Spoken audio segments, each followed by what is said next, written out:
Police are looking into the mysterious deaths of three Kansas City Chiefs fans who went to a home to watch a game against the Los Angeles Chargers and never returned home.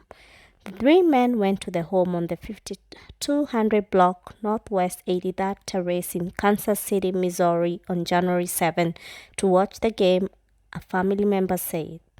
2 days later, the fiancée of one of the men went to the home looking for him. She called the police, who confirmed there was a body on the back porch. Upon further investigation, officers located two other dead bodies in the backyard. David Harrington, 37, Ricky Johnson, 38, and Clayton McKinney, 36, were found dead and frozen in Jordan Willis' backyard in Kansas City, Missouri on January 9. Initial toxicology information on the three men suggests traces of cocaine, THC, and fentanyl, according to TMZ and News Nation. A family member told one reporter that the men tested level 30 for fentanyl, triple the amount needed to kill them. Theories by experts include the men taking enough fentanyl combined with alcohol to pass out after leaving the house and freeze to death. The news comes just a day after it was revealed that Willis checked into rehab, and it's claimed by a friend. Jordan Willis took the events of that night and the days after as an enormous, heartbreaking wake-up call, a friend says. The death of his friends made him realize that he had a problem with addiction and needed to seek professional help, the insider told Fox News. Police have not made any arrests, and medical examiners are yet to reveal the cause of death. Full results from toxicology reports are still pending. Detectives are combing through the phones of the three men who were found dead nearly 48 hours after the football match party on January 7. Willis, a HIV scientist, moved out of his home within days of police knocking on his door to question him about the bodies, fearing retaliation, and hasn't been seen since.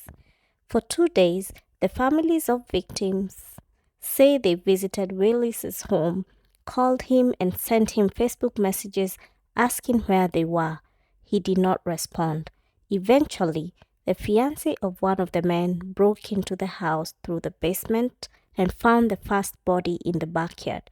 She then called police, who arrived to find Willis in his underwear holding a wine glass. Willis claimed to not have left his home for 2 days and slept with noise-canceling headphones that blocked the sound of his friend's family frantic knocking. After the shocking loss of 3 of his close friends under extremely tragic circumstances, Jordan recognized that he had a problem with addiction, they told Fox News. He immediately checked himself into rehab after vacating his home and putting his things into storage. Willis is said to be devastated he did not get to say goodbye or go to his friends' funerals, and is concerned about suspicions he caused their deaths. Not only is the whole country accusing him of murdering his friends without factual details, evidence, or any charges at this time, but he also lost 3 close friends, a source said earlier. He did not get to say goodbye or go to their funerals due to the circumstances of these wild speculations and accusations. They further claimed that Willis' family came to know of what had happened only after local news media contacted them. The family didn't know if Willis was among the fatalities. They also disputed claims that the scientist had told people his friends froze to death in his yard after police arrived at his home.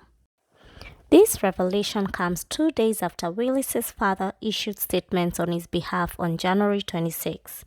He would never in a million years do anything. These were all good friends of his. These were all people he went to school with, and he took them to a football game the day before for the Chiefs, he said. His father continued to say that Jordan doesn't know what happened to them, and he never saw them again at the point that they were walking towards the front door and leaving his house. The scientist had claimed he'd waved his friends off at 2 a.m. before going inside his house to sleep on the couch with noise-canceling headphones, and made no notice of his friends' bodies or cars for the next 2 days. The fifth man in the group has been revealed as Alex Wimmer Lee. He's a high school pal of the victims whose bodies were discovered 2 days after the celebratory gathering on January 7, but says he left at midnight after the football finished and when everyone was alive. Wimmer Lee, who shortens his name to Lee, is a 37-year-old flooring contractor, lives in a rental home in another part of the city.